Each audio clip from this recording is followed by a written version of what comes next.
बचाओ, राजस्थान बचाओ, अरावली बचाओ।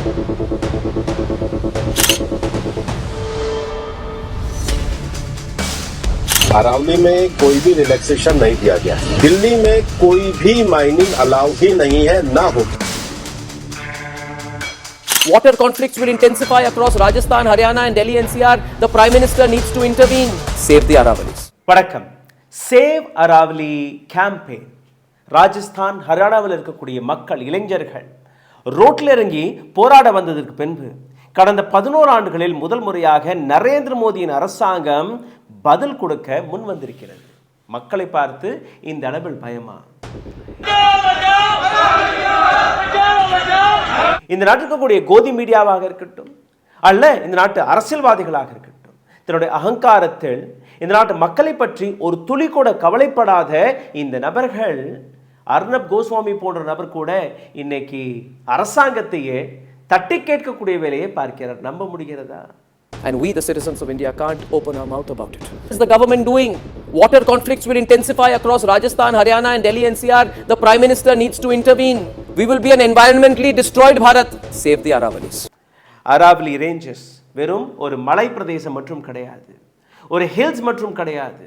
இந்த நாட்டில் இருக்கக்கூடிய 40 to 50 கோடி மக்களுடைய ஒரு ப்ரொடெக்ஷன், ஒரு கிரீன் வால் என்பதை நீங்கள் புரிந்து கொள்ள வேண்டும். இந்த பதிவில் மிகவும் ஆழமாக அராவலி ரேஞ்சின் அந்த பிரச்சனையை நான் உங்களுக்காக விளக்கப் போகிறேன், எக்ஸ்பிளைன் செய்ய போகிறேன். அரசாங்கத்தை அல்ல இதை சுற்றி இருக்கக்கூடிய ஊழல்களையும் எக்ஸ்போஸ் செய்ய போகிறேன். அதனால் இந்த வீடியோவை கடைசி வரை பாருங்கள். அதற்கு முன்பு இந்த வீடியோவை பார்த்து கொண்டிருக்கும் போதே லைக், ஷேர், சப்ஸ்கிரைப் பட்டனை தட்ட மறக்காதீர்கள். ஹாய், ஹலோ, வணக்கம். உங்களுடைய கேள்விகள், கருத்துக்கள் அதையும் கீழே கமெண்ட் பாக்ஸில் எழுதிவிடுங்கள். இதனால் இந்த வீடியோவை, இந்த சேனலை இரண்டையுமே ஏராளமான நபர்களிடம் கொண்டு போய் சேர்க்கலாம், காப்பாற்றலாம்.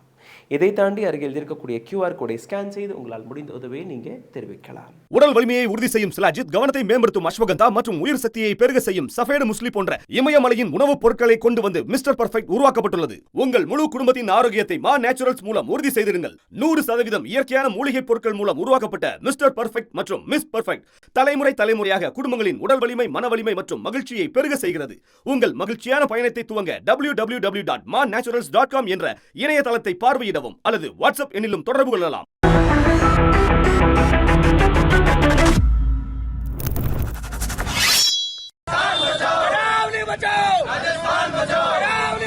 மக்களுடைய இந்த கரகோஷத்தை ஒரு முறை கேளுங்கள். எந்த அளவில் மக்களுடைய ஆக்ரோஷம் தன்னுடைய சிட்டியை, நகரத்தை காப்பாற்றுவதற்காக அல்ல, தன்னுடைய எதிர்காலத்தை மட்டுமல்ல, இந்த நாட்டிற்கக்கூடிய அடையாளத்தையே காப்பாற்றுவதற்காக மக்கள் ரோட்டில் இறங்கி போராட தொடங்கிவிட்டார்கள். இந்த கோபத்திற்கு பின்பு அரசாங்கம் ஆக்டிவ் ஆகி இருக்கிறது. Union environment minister Bhupendra Yadav வேடிக்கையாக இருக்கிறது இல்லையா? இந்த நாட்டில் prime minister, home minister, defence minister மட்டுமே அரசியல்வாதிகள் கிடையாது. இது போன்ற நபர்களும் யூனியன் மினிஸ்டராக இருப்பதை உங்களால் உணர முடிகிறதா?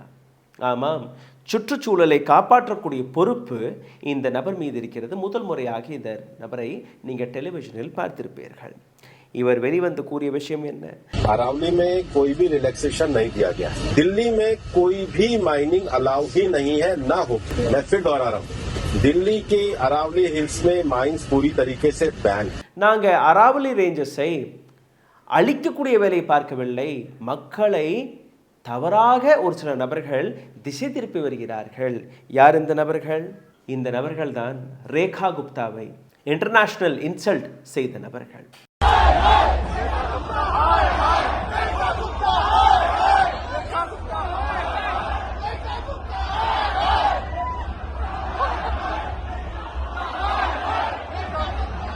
அரசாங்கத்திற்கு இது புரிந்துவிட்டது. இதற்கு மேல் மக்களை ஏமாற்ற முடியாது. ஏமாற்றினோம்னா எப்படி ரேகா குப்தாவை இன்டர்நேஷனல் இன்சல்ட்டாக எடுத்து வைத்தார்களோ அதே போன்று நாளைக்கு நரேந்திர மோடி ஒரு மேடையில் போய் பேசும்போது இல்லை மற்ற இடங்களில் இதே போன்ற கூச்சலை போட்டால் என்ன செய்வது?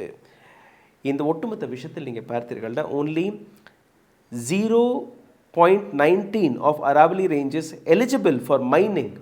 100-meter rule மிஸ்இன்டர்ப்டட் என்கிற விஷயத்தை அரசாங்கம் கூறியுள்ளது. அதாவது ஒட்டுமொத்த Aravali ranges which starts from Gujarat which ends in Delhi, இந்த 700 கிலோமீட்டர் பெல்ட்டில் வெறும் 0.19% மற்றும் தான், 0.01%, 0.25% கூட கிடையாது. நாங்கள் புதிதாக கொண்டு வந்த இந்த சட்ட மாற்றம் வழியாக இவ்வளோதான் இவ்வளோதான் பாதிக்கப்பட இருக்கிறது என்கிற ஒரு விஷயத்தை அவர்கள் எடுத்து வைக்கிறார்கள். எப்படி கோவிட் காலகட்டத்தில் மக்களை திசை திருப்பக்கூடிய வேலை வெளிநாட்டு சதி என்று கூறிவிட்டார்களோ, மருத்துவமனைகளில் மக்கள் உயிரிழந்து கொண்டிருந்தார்கள், சரியான ஆக்சிஜன் கிடையவில்லை, இது எல்லாத்தையுமே வெளிநாட்டு சதி என்று இந்த அரசாங்கம் கூறியதோ, தில்லி சலோ ப்ரொடெஸ்ட், விவசாய போராட்டம், 3 வேளாண் சட்டம் இந்த நாட்டு விவசாயிகளுக்காக நாங்கள் கொண்டு வந்தோம் என்று கூறினார்கள், அதையும் நீங்கள் திசை திருப்பி விட்டீர்கள். அவர்களும் இந்த டுக்குடே கேங்கை சார்ந்தவர்கள்.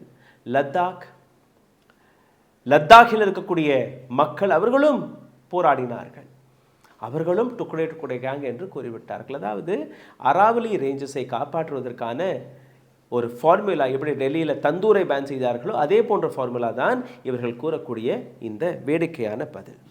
இப்போது இந்த ஒட்டுமொத்த விஷயத்தை இன்னொரு ஆங்கிளில் நீங்கள் புரிந்து கொள்ள வேண்டும். யாருக்கு லாபம்?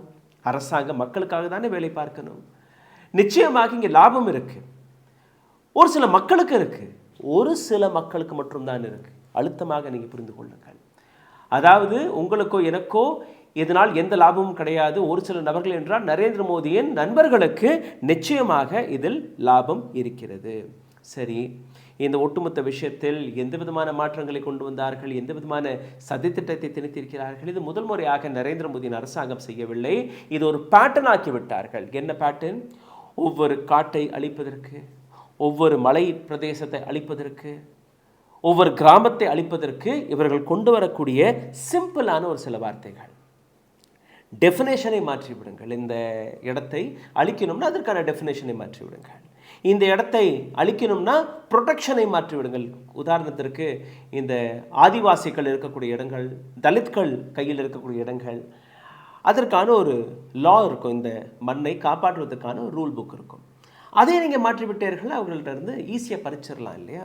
அதே போன்ற மாற்றங்களை கொண்டு வரலாம். அடுத்தது டெவலப்மெண்ட். நரேந்திர மோடிக்கு மிகவும் பிடித்த ஒரு வார்த்தை டெவலப்மெண்ட்.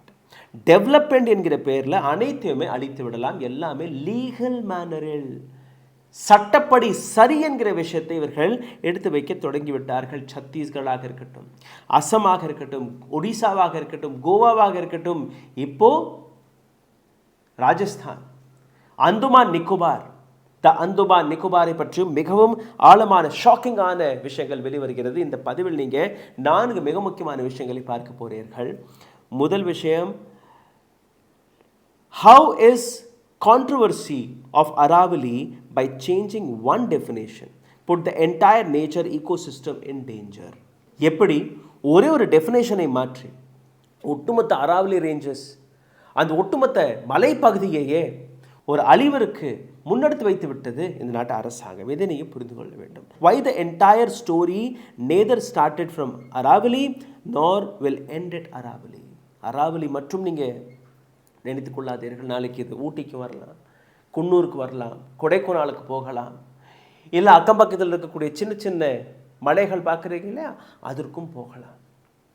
இன்னும் ஏர்போர்ட்டுக்கு எதிரே இருக்கக்கூடிய இது போன்ற சின்ன சின்ன ஹில்ஸ்கெல்லாம் வரலாம். எல்லாத்தையுமே அழிப்பார்கள். இதற்கான தொடக்கம் தான் இது.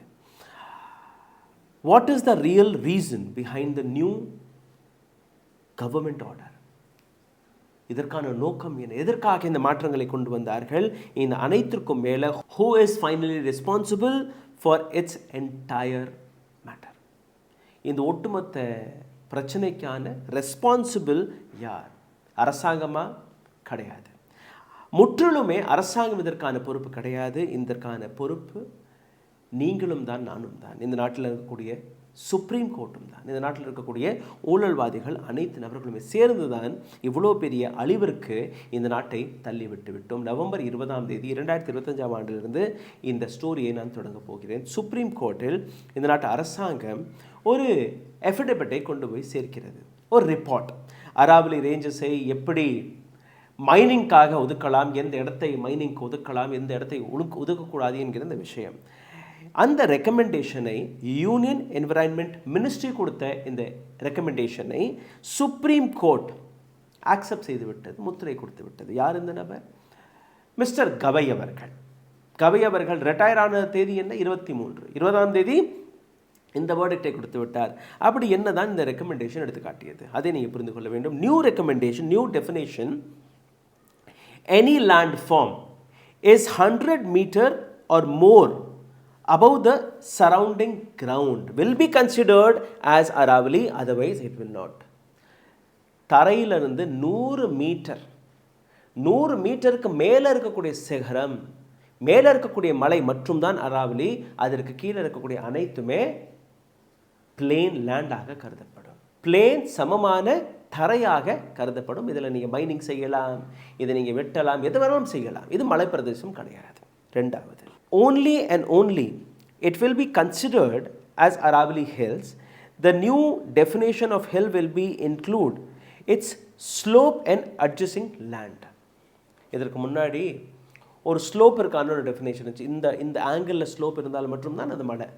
இதற்கு மேலே இருந்துச்சுன்னா அது மலை கிடையாது. இதை தாண்டி அந்த மலைக்கு அருகே இருக்கக்கூடிய மண், நிலம், அதையும் நீங்கள் எடுத்துக்கொள்ளலாம். கடைசியாக இந்த இடத்துல நீங்கள் பார்த்தீர்கள்னா, apart from this, if the distance between mountain higher than 200 meter, less than 500 meter, இதை தாண்டி 200 மீட்டருக்கும் மேலே ஒரு மலை இருந்து, அல்ல 500 மீட்டருக்கு கொஞ்சம் குறைவாக இருக்கக்கூடிய மலை, அதற்கு அதாவது ஒரு மலை இங்கே இருக்குது, இன்னொரு மலை அங்கே இருக்குது, நடுவில் வந்து ஒரு சின்ன ஸ்லோப் இருக்கும், ஒரு இடம் இருக்கும், கிராமங்கள்லாம் அங்கே இருக்கும். ஸோ இந்த மலைக்கும் இந்த மலைக்கு நடுவில் இருக்கக்கூடிய அந்த இடம், அதையும் நீங்கள் மைனிங்காக பயன்படுத்தி கொள்ளலாம். இது அரசாங்கத்துடைய புதிய சட்ட மாற்றம். ஓகே, இதனால் என்ன அரசாங்கத்துடைய பதில்? அராவலி ஹில்ஸை நாங்கள் ப்ரொடெக்ட் செய்வதற்காக, அங்கே இல்லீகல் மைனிங் எல்லாம் நடக்குது இல்லையா, அதிலிருந்து இந்த இடத்தை காப்பாற்றுவதற்காக நாங்கள் இந்த புதிய மாற்றத்தை கொண்டு வந்திருக்கிறோம். எப்படி ஃபார்முலாஸை வைத்து விவசாயிகளுக்கு நாங்கள் நன்மை கொண்டு வர இருக்கிறோம், ரிஃபார்ம் நடக்கும் என்று கூறினார்கள். எப்படி தந்தூர் பேனை வைத்து டெல்லி பொல்யூஷனை கண்ட்ரோல் செய்ய போகிறோம் என்று கூறினார்கள். எப்படி ஆதார் கார்டை வைத்து மக்களுடைய வாழ்க்கை ஈஸியாகிவிடும் என்று கூறினார்கள். இப்போ எஸ்ஐஆரில் ஆதார் கார்டை நாங்கள் ஏற்றுக்கொள்ள மாட்டோம் என்று கூறி வருகிறார்கள். இதைத்தான் அரசாங்கம் விளக்கி வருகிறது. நியூ டெஃபினேஷன் படி நீங்கள் பார்த்தீர்கள்னா, ஒட்டுமொத்த அராவலி ரேஞ்சஸ்லேருந்து 90%, 90% of the entire Aravali range, Aravali hills, can be taken for mining. ஒட்டுமொத்த அராவலி ரேஞ்சஸை மைனிங்காக நீங்கள் எடுத்துக்கொள்ளலாம். International assessment by forest survey of India, இவர்கள் கொடுத்த ஒரு ரிப்போர்ட் படி நீங்கள் பார்த்தீர்கள்னா 12,000க்கும் மேற்பட்ட மவுண்டன்ஸ், மலைகள் அராவலி ரேஞ்சஸில் இருக்கிறது. 15 டிஸ்ட்ரிக்ட் ஆஃப் ராஜஸ்தானில் மட்டுமே 12,000, குஜராத்தில் இருக்குது, டெல்லியில் இருக்குது, ஹரியானாவில் இருக்குது, அதெல்லாம் கணக்கில். வெறும் ராஜஸ்தானில் மட்டும் 12,000 மலைகள். இதிலிருந்து 1000 மலைகள் மட்டுமே 100 மீட்டருக்கு மேலே இருக்குது. Out of 12,000 mountains, only 1,000 hills are considered to be above 100 meters. அப்போ மீதம் இருக்கக்கூடிய 90%, இது எல்லாத்தையும் நீ கணக்கு போட்டு பார்த்தீர்கள்னா 8.7% can considered as a protection. Balance 92% can be destroyed. இப்போ இந்த ஒட்டுமொத்த பயாலஜிக்கல், இந்த ஒட்டுமொத்த ஏரியாவிற்கான இன்னொரு விஷயத்தை நீங்கள் பார்க்க வேண்டும். அராவலி ரேஞ்சஸ் இன்றைக்கி நேற்று வந்த மலை கிடையாது. கிட்டத்தட்ட 2.5 மில்லியன் இயர்ஸ் அகோ இதோடைய பயணம் தொடங்கியது. அதை பற்றி நான் வருகிறேன். ஆனால் international assessment by forest survey of India இவர்கள் கொடுத்த தகவல் படி தார் டெசர்ட், அதாவது வட இந்தியாவில் இருக்கக்கூடிய தார் டெசர்ட், அங்கே ஒவ்வொரு நாளும் நீங்கள் பார்த்தீர்கள்னா ஒரு மிகப்பெரிய டெசர்ட் ஸ்டார்ம் நடக்கும். அங்கேருந்து வரக்கூடிய அந்த மணல், அந்த புயல் காற்று, அதை தடுத்து நிறுத்துவதற்கான ஒரு மிக முக்கியமான இந்த மலையை நீங்கள் பார்க்கிறீர்கள். குஜராத்திலிருந்து டெல்லி வரை கிட்டத்தட்ட 700 kilometre. 2.5 billion year ago, 2.5 billion year ago this mountain had been created. இன்னொரு உதாரணத்தை எடுத்துக்காட்டினேன்னா, ஹிமாலயாஸ் வெறும் 40 மில்லியன் இயர்ஸ், அது 2.5 பில்லியன் இயர் ago. அவ்வளோ பெரிய பழமையான இந்த மலை ரீஜன், மலைப்பகுதி. நார்த்தன் இந்தியா அண்ட் தார் டெசர்ட்க்கு நடுவே இந்த மலைப்பகுதி இருக்கிறது. அதாவது அங்கேருந்து வரக்கூடிய புயல் காற்றை டெல்லி, ஹரியானா, உத்தரப்பிரதேஷ், ராஜஸ்தான், குஜராத், இந்த பக்கம் மத்திய பிரதேஷ், இங்கெல்லாம் வராதபடி தடுத்து நிறுத்தக்கூடிய வேலையை இந்த மலைப்பகுதி பார்க்கிறது. அதனால் என்ன லாபம், என்ன நஷ்டம்? அப்படி இந்த மலை மட்டும் இல்லை என்றால் டெல்லி இன்னைக்கு ஒரு பாலைவனமாக மாறிவிடும். மக்கள் அங்கே வாழவே முடியாது. ஒட்டுமொத்த வட இந்தியாவே அழிந்து போகும். அப்படி இந்த இடத்தை நீங்கள் இன்றைக்கி காப்பாற்றவில்லை என்றால். அதனால்தான் இன்றைக்கி ரோட்டில் மக்கள் போராட தொடங்கிவிட்டார்கள். இந்த மலைப்பகுதியில் வேறு என்னெல்லாம் இருக்கிறது? 22 வைல்ட் லைஃப் சென்ச்சுரிஸ் இருக்குது, 4 டைகர் ரிசர்வ் இருக்குது, சுல்தான்பூர் அண்ட் சம்பார் என்கிற வெட்லேண்ட் இந்த இடத்துல இருக்குது. இந்த ஒட்டுமொத்த காரிடார் நீங்கள் பார்த்தீர்கள்னா ஒரு மிகப்பெரிய எலிஃபெண்ட், யானைகளுடைய ஹேபிட்டாட் இங்கே இருக்குது. இதை தாண்டி ஒட்டுமொத்த அராவலி ரீஜனுடைய மைனிங் அண்ட் கன்ஸ்ட்ரக்ஷன் இந்த வேலைக்காக இவர்கள் திறந்து விட்டார்கள்னா இதற்கான நெகட்டிவ் இம்பேக்ட் எந்த அளவில் இருக்கும் என்று நீங்கள் பார்த்தீர்கள்னா, ஏற்கனவே நரேந்திர மோடியின் அரசாங்கம் ஹஸ்தே சத்தீஸ்கடில் ஒட்டுமொத்த காட்டை அழித்து விட்டார்கள். அங்கே இருக்கக்கூடிய ஆதிவாசிகள், கிராம மக்கள் ஏராளமான போராட்டத்தை நடத்தினால் கூட அரசாங்கம் ஒரு துளி கூட கவலைப்படவில்லை. ஏன்னா டெல்லி, மும்பை இது போன்ற நகரங்களில் இருக்கக்கூடிய மக்கள் கவலைப்படவில்லை. டேஹிங் பட்கி, அஸ்ஸாம், கோவிட் காலகட்டத்திலிருந்தே அடானி, அம்பானி போன்ற நபர்களுக்கு, முக்கியமாக அடானிக்கு 3000 ஏக்கர் நிலத்தை இதுவரை கொடுத்திருக்கிறார்கள். அங்கேயும் ஏராளமான இல்லீகல் கோல் மைனிங் நடக்கிறது. அங்கேயும் நீங்கள் பார்த்தீர்கள்னா எக்கலாஜிக்கல் டிசாஸ்டர் அங்கே நடக்கிறது. மக்கள் போராடினால் கூட எந்த விதமான கவலையும் படவில்லை. இதே போன்று நீங்கள் பாருங்கள், சிஜிமலி மைனிங் ஏரியா ஒடிசாவில், கிரேட் நிக்கோபார் ஐலண்ட் ஃபாரஸ்ட் அதை அழிக்கிறார்கள். அராவலி ஹில்ஸ் நீங்கள் இதை பற்றி கேட்டுக்கொண்டிருக்கிறீர்கள். தெரௌலி கோல் பிளாக் ஃபாரஸ்ட் மத்திய பிரதேசத்தில் இருக்குது.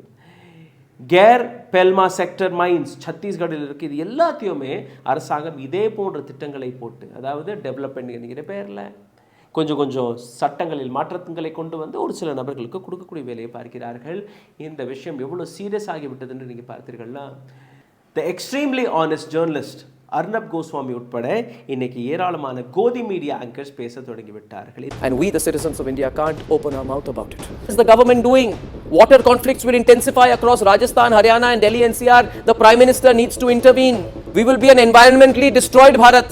Save the Aravalis. டிசம்பர் 15ஆம் தேதி நரேந்திர மோடியின் அரசாங்கம் ஒரு புதிய திட்டத்தை அறிவித்தது. என்ன இந்த திட்டம்? Shanti bill, sustainable harnessing and advanced of nuclear energy for transforming India bill 2025. 15ஆம் தேதி டிசம்பர் மாதம் லோக்சபாவில் இந்த பில்லை இன்ட்ரடியூஸ் செய்தார்கள். 17ஆம் தேதி லோக்சபாவில் பாஸ் ஆனது, 18ஆம் தேதி ராஜ்யசபாவில் பாஸ் ஆனது. 2 இடத்திலுமே வெறும் வாய்ஸ் ஓட்டை வைத்து பாஸ் செய்து விட்டார்கள். 18ஆம் தேதி இந்த பில் பாஸ் ஆனது. இதுவரை பிரசிடென்ட் முர்மு அவர்கள் அதில் கையெழுத்து போடவில்லை. 100% அது அப்ரூவ் ஆகவில்லை. வெறும் லோக்சபா, ராஜ்யசபா. அதற்கு முன்னாடியே 19ஆம் தேதி அடானி குரூப் உத்தரப்பிரதேஷ் அரசாங்கத்திடம் 1.6 கிகாவாட் நியூக்ளியர் ப்ராஜெக்டிற்கான ஒரு அப்ளிகேஷனை போடுகிறார்கள். 200 மெகாவாட்ஸ் ஸ்மால் மாடுலர் ரியாக்டருக்கான இந்த application first public private partnership மாடலில் இந்த வேலை நடக்கப் போகிறது. கூடம் ஞாபகத்தில் இருக்கா? அதே போன்ற ப்ராஜெக்ட் மத்திய அரசாங்கத்தின் கையில் இருக்கக்கூடிய இந்த ப்ராஜெக்ட் இப்போது அடானி கையில் ஷிஃப்ட் ஆகிவிட்டது. 20ஆம் தேதி தான் பிரசிடென்ட் முர்மு அவர்கள் இதில் கையெழுத்து போடுகிறார். இதனால் என்ன நஷ்டம், மக்களுக்கு என்ன நஷ்டம், அதையும் நீங்கள் பாருங்கள். காஸ்ட் கட்டிங் என்கிற பேரில், ஏன்னா ப்ரைவேட் கையில் போனாலே லாபத்தை தான் பார்ப்பார்கள். காஸ்ட் கட்டிங் என்கிற பேரில் இந்த ப்ராஜெக்டில் ஏராளமான பாதுகாப்பு பிரச்சனைகள் வரும். மக்களுடைய உயிர் பிரச்சனை இந்த இடத்தில் இருக்குது. இது மட்டுமல்ல, இந்த ஒட்டுமொத்த விஷயத்தில் இண்டிபெண்ட் ரெகுலேஷன்ஸ் வீக்கெண்ட் செய்யப்பட்டிருக்கிறது. அதாவது எது சரி எது தவறு என்ற ஒரு சில விஷயங்களை இன்டர்நேஷ்னல் பாடி எடுத்து வைக்கும், அது எல்லாமே இதில் மீறுவார்கள். இதற்கு முன்னாடி நீங்கள் பார்த்தீர்கள்னா நெஹ்ரு பாபர் ஃபார்முலா ஒவ்வொரு இடத்திலுமே வேலைக்கு வந்தது. ஹிந்து முஸ்லீம் என்கிற ஃபார்முலா வேலைக்கு வந்தது. இப்போ இந்த 2 நாட்களாக நீங்கள் பார்த்தீர்கள்னா கிறிஸ்மஸ் வர்றதுக்கு முன்னாடி நரேந்திர மோடி அவர்கள் இந்த நாட்டு மக்களுக்கு என்ன எடுத்துக்காட்டினார் என்றால், இன்றைக்கி மக்கள் ஹிந்து முஸ்லீம் ஒரு பக்கம், இப்போது கிறிஸ்டியன்ஸ்கள் மீது பின் கிடக்கிறார்கள். ஒரு ஏழை அந்த தொப்பி வித்துட்டு இருப்பாங்க. இந்த வட இந்தியாவுக்கெல்லாம் போனீங்கன்னா டிசம்பர் மாதத்தில் இதெல்லாம் நடக்கும். அதை கூட விற்க விடாமல் அந்த ஏழையை விரட்டி அடிக்கக்கூடிய வேலை பார்க்கிறார்கள். ஒரு குடும்பம் கிறிஸ்மஸை கொண்டாட போகிறது, அந்த குடும்பத்தை வண்டியிலிருந்து இறக்கி அங்கே மிரட்டக்கூடிய வேலையை பார்க்கிறார்கள். கிறிஸ்மஸ் கேரல் பாட போனால் அங்கே பிரச்சனை. இதெல்லாம் எதற்காக? இது போன்ற உண்மையான, இது போன்ற சீரியஸான விஷயங்கள் நீங்கள் பார்க்கக்கூடாது. ஏன்னா நீங்கள் ரீல்ஸ் வாழ்க்கையாக நீங்கள் வாழ தொடங்கி விட்டீர்கள் இல்லையா? டெப்போமைன், மூளையில் இருக்கக்கூடிய டெப்போமைன்னு ஒரு கெமிக்கல் இருக்கும். அதை உங்களுக்கு சந்தோஷத்தை கொடுக்கும். நீங்கள் ரீல்ஸ் மட்டும் அப்படியே பார்த்துட்டுங்க, உங்களுக்கு ஒரு போதை. எப்படி சிகரெட் பீடி குடிக்கிறீங்களோ அதில் எந்த விதமான போதை கிடைக்கிறதோ அதே மாதிரியான போதை இங்கேயும் கிடைக்கும். மகிழ்ச்சியான ஒரு போதை. अरावली में कोई भी रिलैक्सेशन नहीं दिया गया। दिल्ली में कोई भी माइनिंग अलाउ ही नहीं है, ना हो। मैं फिर दोहरा रहा हूँ, दिल्ली के अरावली हिल्स में माइंस पूरी तरीके से बैन। இப்போ mister Yadav, Bhupendra Yadav, the environment minister, நீங்கள் உங்களை எத்தனை பேர் இவரை இப்போ தான் பார்த்துருப்பீங்க.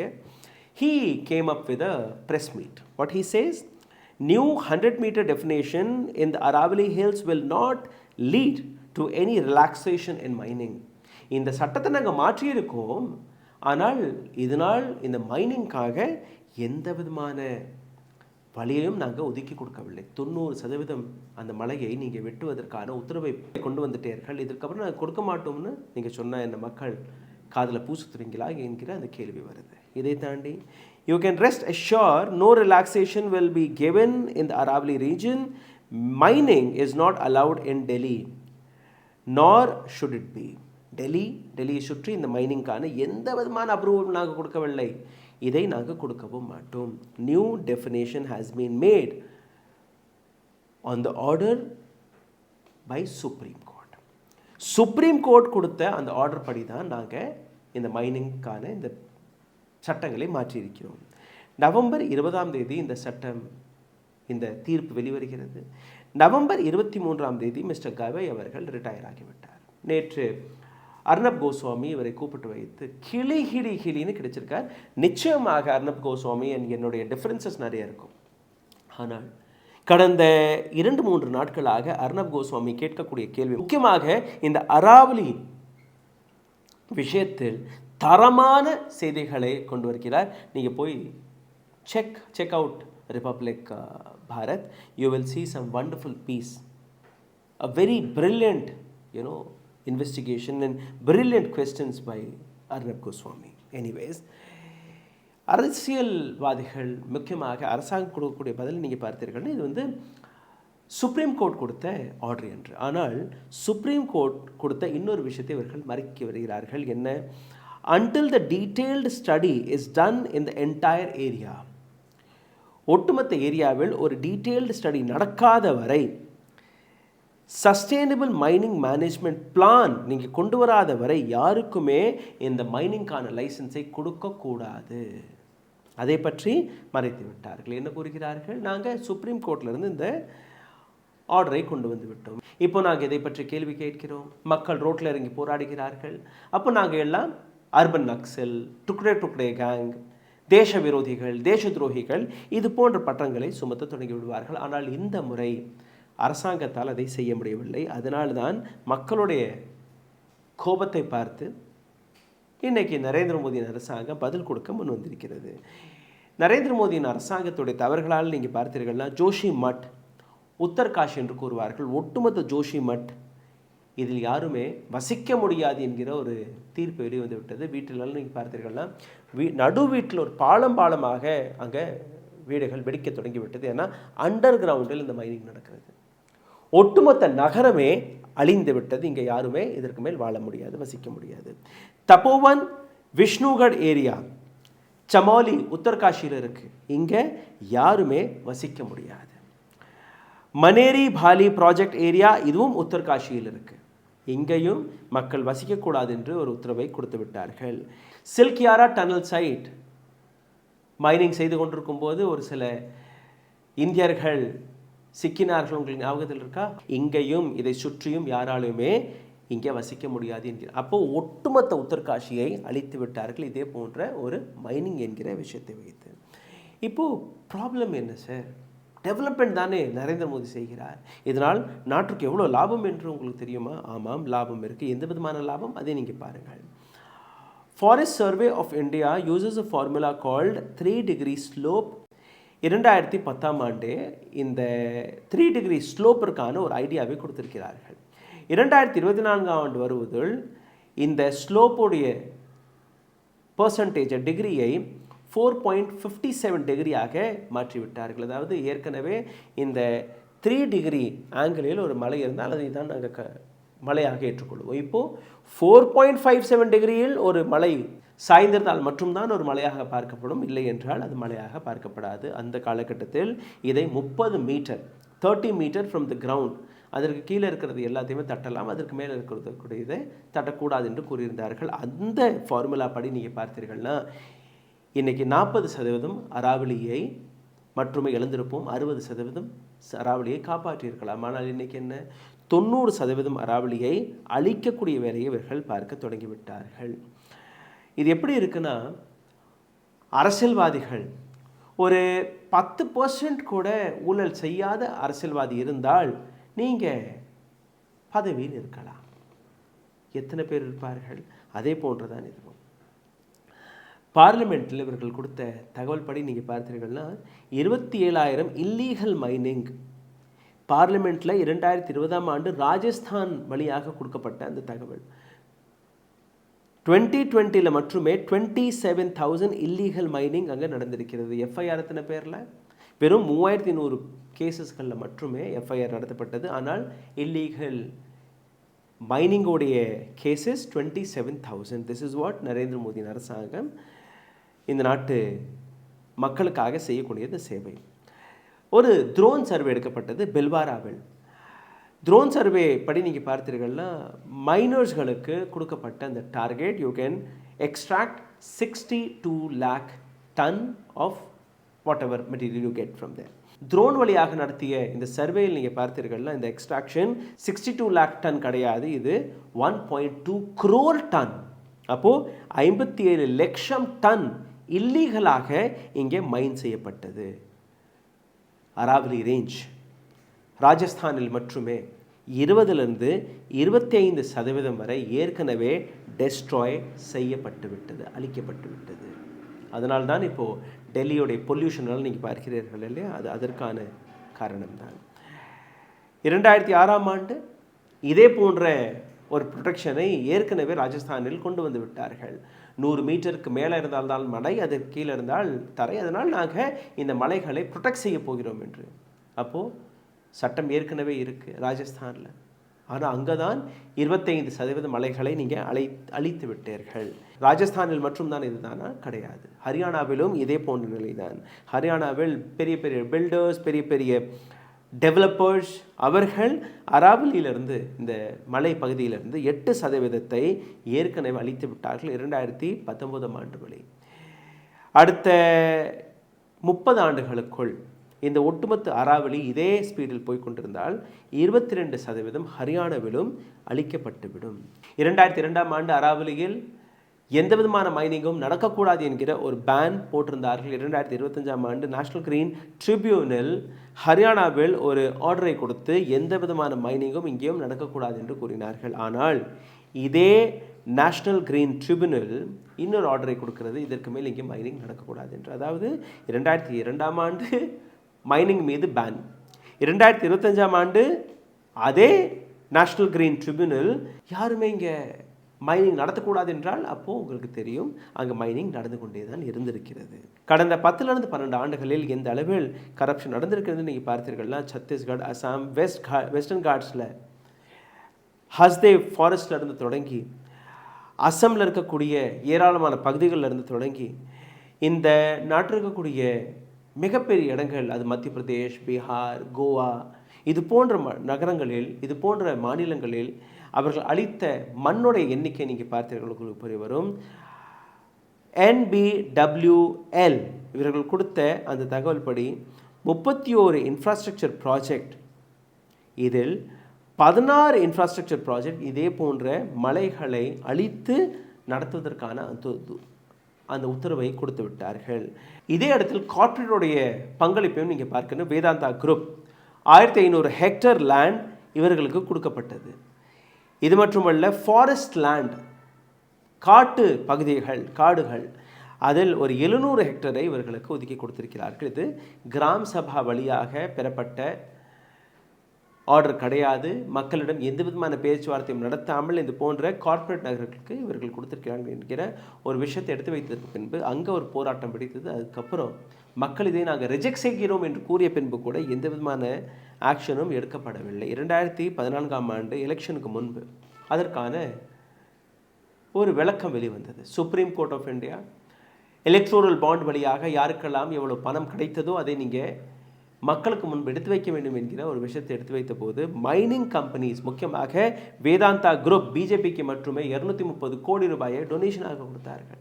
மீதம் இருக்கக்கூடிய ஏராளமான நபர்கள் அவர்களும் பிஜேபிக்கு இதே போன்ற டொனேஷன்ஸ்களை கொடுத்து வருகிறார்கள். அசாம், சத்தீஸ்கர், ஒடிசாவில் இந்த வேலை மிகப்பெரிய அளவில் நடக்கிறது. அரசாங்கம் டெஃபினேஷனை மாற்றிவிட்டோம், கிளாசிஃபிகேஷனை மாற்றிவிட்டோம், ப்ரொடக்ஷனை மாற்றிவிட்டோம். இப்போது எந்த விதமான பிரச்சனையும் அல்ல, அனைத்துமே லீகல் வழியாக மாறிவிட்டது. we can destroy forest, we can destroy homes, we can destroy everything. This is what the government is saying. இந்த நாட்டில் இருக்கக்கூடிய ஒரு புத்தகம் கான்ஸ்டிடியூஷன், அதில் அடிக்கடி நாம் பேசக்கூடிய விஷயங்கள் democratic, republic, sovereign, equality, fraternity. ஆனால் இந்த கான்ஸ்டியூஷனில் எழுதப்பட்ட அந்த முதல் வார்த்தை we the people of India, நம்மளால் தான் அரசாங்கம் என்கிற இந்த விஷயத்தை அரசியல்வாதிகள் உங்களை உணரவே விடுவதில்லை. 5 வருடத்திற்கு உங்களுக்கு இந்த நாட்டை நடத்தக்கூடிய பொறுப்பை நாங்கள் கொடுத்திருக்கிறோம், அதற்காக சம்பளத்தை வாங்கிக் கொள்ளுங்கள், அவ்வளவுதான். இந்த நாட்டை விற்கக்கூடிய வேலையை நீங்கள் பார்க்கக்கூடாது, அந்த அதிகாரத்தை நாங்கள் கொடுக்கவில்லை. ஆனால் கூட அரசியல்வாதிகள் அதை தான் செய்து வருகிறார்கள். சத்தீஸ்கரை அழித்து விட்டார்கள், அசாமை அழித்து விட்டார்கள், ஜார்க்கண்டை அழித்து விட்டார்கள், ஒடிசாவை அழித்து விட்டார்கள், இப்போ ராஜஸ்தான். எதற்காக இந்த போராட்டம் வெடிக்கிறது, அதிகரிக்கிறது?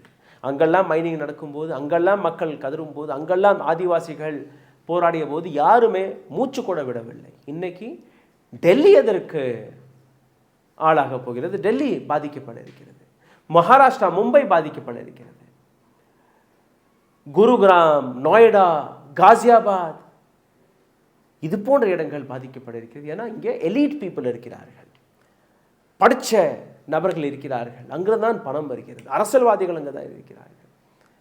இது போன்ற நியூஸ் சேனல்களுடைய ஆஃபீஸ் அங்கே தான் இருக்குது. அராவலி அழிச்சு விட்டீர்களா, எங்களுடைய எதிர்காலம் என்ன, எங்களுடைய வாழ்வாதாரம் என்ன? அதனால தான் இந்த கூச்சல், இந்த சத்தம். கடந்த 11 ஆண்டுகளில் இந்த நாட்டு அரசாங்கம் என்னெல்லாம் சாதித்திருக்கிறது, அதையும் தாண்டி ஒரு மிகப்பெரிய மேகா ப்ராஜெக்டை இவர்கள் கையில் எடுத்திருக்கிறார்கள். The great Nicobar project.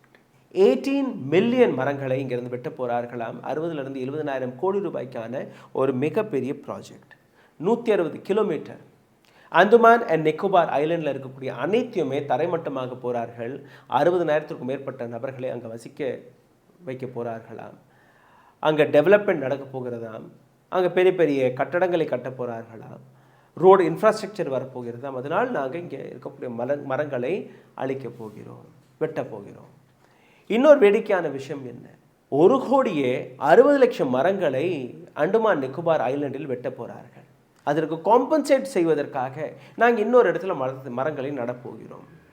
Andaman நிக்கோபார்லேயே கிடையாது. மரம் வெட்டுவது அந்தமான் நிக்கோபாரில், மரங்கள் நடுவது மத்திய பிரதேஷ் அண்ட் ஹரியானாவில். அதாவது அடிபட்டிருக்கு தலையில், கட்டு போடுறீங்க காலில். இதுதான் நரேந்திர மோடியுடைய அடையாளம். சிந்தித்து பாருங்கள். அராவலி இந்த மலை மற்றும் இல்லை என்றால் பாதி இந்தியா பாலைவனமாக மாறிவிடும். நரேந்திர மோடி அல்ல என்விரான்மெண்ட் மினிஸ்டர் பூபேந்திர யாதவ் அல்ல இந்த நாட்டிற்கக்கூடிய அரசாங்கத்திற்கு இது எல்லாம் தெரியவில்லை என்று நீங்கள் நம்ப வேண்டாம். ஏன்னா இவர்கள் தான் இந்த ப்ராஜெக்டுக்கான அப்ரூவலை கொண்டு வந்து சேர்க்கிறார்கள், எஃபிடவிட்களை கொடுக்கிறார்கள், சட்ட மாற்றங்களை கொண்டு வருகிறார்கள். லாபம் ஒரு சில இந்தியர்களுக்கு, நஷ்டம் ஒட்டுமொத்த இந்தியாவிற்கு. இந்த வீடியோ உங்களுக்கு பிடித்திருந்தால் இதை பகிருங்கள். உங்களுடைய கருத்துக்களை கீழே கமெண்ட் பாக்ஸில் எழுதி விடுங்கள். லைக், ஷேர், சப்ஸ்கிரைப் பட்டனை தட்ட மறக்காதீர்கள். அருகில் இருக்கக்கூடிய QR கோடை ஸ்கேன் செய்து உங்களால் முடிந்த உதவியை நீங்கள் தெரிவிக்கலாம். நன்றி, வணக்கம். ஊடகம் கார்ப்பரேட் அரசியல்வாதிகளின் கைப்பாவையாக அடிமைகளாக இருந்தது போதும். இனி சாட்டை எடுத்து சுழற்றும் நேரம் வந்துவிட்டது. ஊடகம் பொதுமக்களாகிய உங்களுக்காக, உங்களாலேயே இயக்கப்பட வேண்டும். ஊடக சுதந்திரத்திற்காக உங்களின் பங்களிப்பை இன்றே அளித்திடுங்கள்.